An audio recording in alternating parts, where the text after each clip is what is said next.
안녕하십니까. 이어서 광주에서 전해드리겠습니다. 이 지역 수출은 올해 600만 달러를 넘을 것으로 추정됩니다. 하지만 수출이 대기업에 편중돼 있어 수출로 얻어지는 이익들이 지역에 돌아가지 못하고 있습니다. 황성철 기자입니다. 호남권 코트라 지원단의 2014년 세계 시장 진출 설명회장, 해외 시장을 뚫으려는 업체 대표와 직원들로 큰 컨벤션홀이 발 디딜 틈이 없습니다.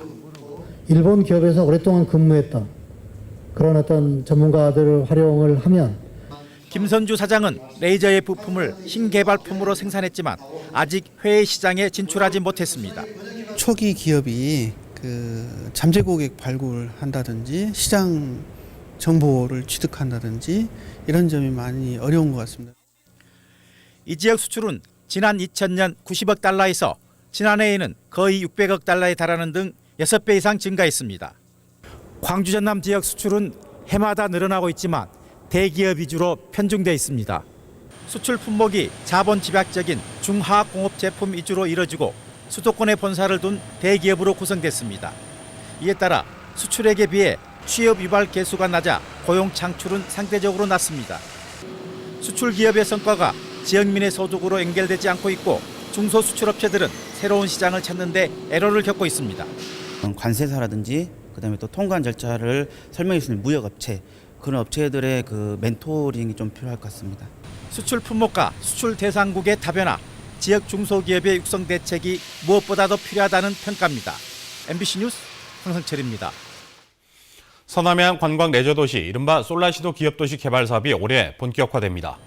전라남도에 따르면 지난달 정식 기공한 구성지구 1단계 개발 사업은 오는 2019년까지 6곳의 골프장과 500동의 레저주택을 짓고 중국 기업 투자 유치를 통해 2단계 시범 선도 사업을 적극적으로 추진합니다. 또 사무지구는 올 상반기 간척지 감정평가와 양도양수를 끝내고 실시계획 승인에 이어 착공할 계획이며 3포지구 2단계는 사업주관 투자기업을 선정해 실시계획 수립 용역을 착수할 예정입니다.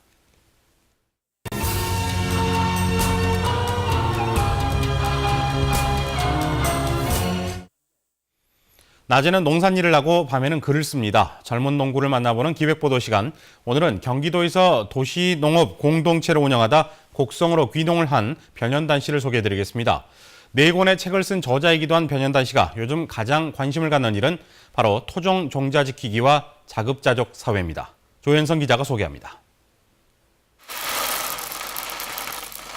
연노란빛 고운 백태, 자줏빛 선명한 붉은 강낭콩, 노르스름한 동화박 씨앗.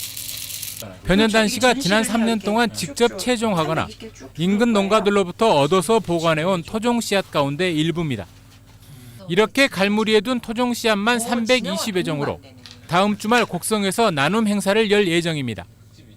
종자의 80% 이상을 다국적 기업에서 공급받는 현실에서 잃어버린 종자 주권과 농부권을 되찾기 위한 운동입니다. 귀농한 사람이나 아니면 기존 농민들이 이제 관심을 갖고 있으면 그분들이 이걸 가지고 농사를 져요. 농사를 짓고 가능하면 토종 종자로 농사를 짓게 하는 거고. 자신의 손으로 지은 흙부대집에서 살며 1000평 남짓의 쌀농사와 800평 밭농사를 짓고 있는 변현단 씨.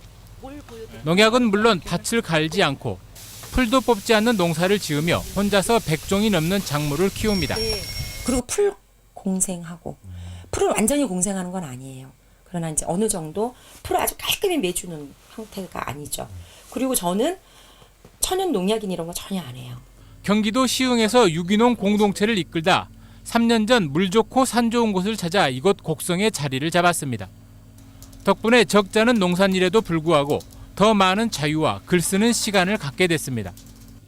이미 소박한 미래, 숲과 들을 접시에 담다 등 3권의 책을 낸 변 씨는 지난 3년 동안의 경험을 토대로 최근에는 자립인간이라는 책을 출간했습니다. 노동력을 팔아가지고 돈으로 받아서 그리고 그 돈으로 뭐 생활재 먹는 거 다 이렇게 하시잖아요. 근데 우리는 거기에 다 익숙해져 있는데 우리가 그 굴레로부터 벗어나는 그것이 중요하다는 거를 이제 얘기를 하는 거죠. 필요한 만큼만 소비한다는 신념만 가진다면 농사짓고 사는 삶이야말로 또 다른 선택이 될 수 있다는 것을 변현단 씨는 자신의 일상과 글로 말해주고 있습니다. MBC 뉴스 조현성입니다. 오늘 오후 2시 30분쯤 영광군 법성면 와룡리의 한 돈사에서 불이 나 돼지 1,500마리가 불에 타는 등 소방서추산 4억 원의 재산 피해를 내고 1시간 40분 만에 꺼졌습니다. 경찰과 소방당국은 돈산에 보온 등을 켜놓고 있다 불이 난 게 아닌가 보고 정확한 화재 원인을 조사하고 있습니다. 또 오늘 새벽 2시쯤 진도의 한 전통시장 상가에서 불이 나 24살 윤모 씨가 숨지고 소방서추산 2억 5천만 원의 재산 피해가 났습니다. 80대 치매 노인이 실종 신고 2주일 만에 동사에 숨진 채 발견됐습니다. 광주 서부경찰서에 따르면 어제 오후 3시쯤 광주시 서구 마럭동 탄ян고 인근 철조망에서 87살 정모 씨가 숨진 채 발견됐습니다. 경찰은 치매를 앓던 정 씨가 외출했다 집을 찾지 못하면서 동사한 게 아닌가 보고 정확한 경위를 조사하고 있습니다. 광주문화재단이 올해 첫 주말 상설 공연으로 야외 너덜마당에서 농악놀이 한마당을 선보였습니다. 오늘 한마당에서는 광주시 무형문화재 8호인 광산농악 예능 보유자 정득채 명인과 보존회 회원들이 길놀이 공연을 선보였으며 관객이 다 함께 어우러지는 판굿으로 마무리됐습니다. 전라남도가 농어촌 보건의료 인프라 확충에 올해 130억여 원을 투자합니다. 강진보건소 등 도내 29곳의 보건소와 보건지소, 진료소의 시설을 개선하거나 이전 신축하고 질병 예방과 건강한 생활습관 형성을 위한 건강생활지원센터를 무안과 순천에 각각 설치합니다. 또 병원선에 디지털 방사선 촬영 장치를 설치하는 등 의료 장비를 대폭 확충하고 보건사업용 차량도 11대를 구입해 각 보건소에 지원할 예정입니다. 광주시는 발주 사업에 대한 원가 산정의 적정성 등을 심사하는 계약 심사를 통해 지난해 모두 112억 원의 사업비를 절감했다고 밝혔습니다. 발주 기관별 절감액은 광주시청 54억, 자치구 46억, 공기업 12억 원으로 광주시는 절감한 예산을 사회 간접 자본 확충과 일자리 창출 등을 위한 재원으로 활용했습니다. 노인들의 취업 기회를 넓히기 위해 광주시 노인 일자리 사업이 확대됩니다. 광주시는 2014년 노인 일자리 사업을 모두 8,050여 개로 늘리기로 하고 다음 주 월요일부터 27일까지 참가 신청자를 모집한다고 밝혔습니다. 모집 분야는 도시환경 정비와 초등학교 급식 도우미, 스쿨존 교통 지원 등 35가지입니다.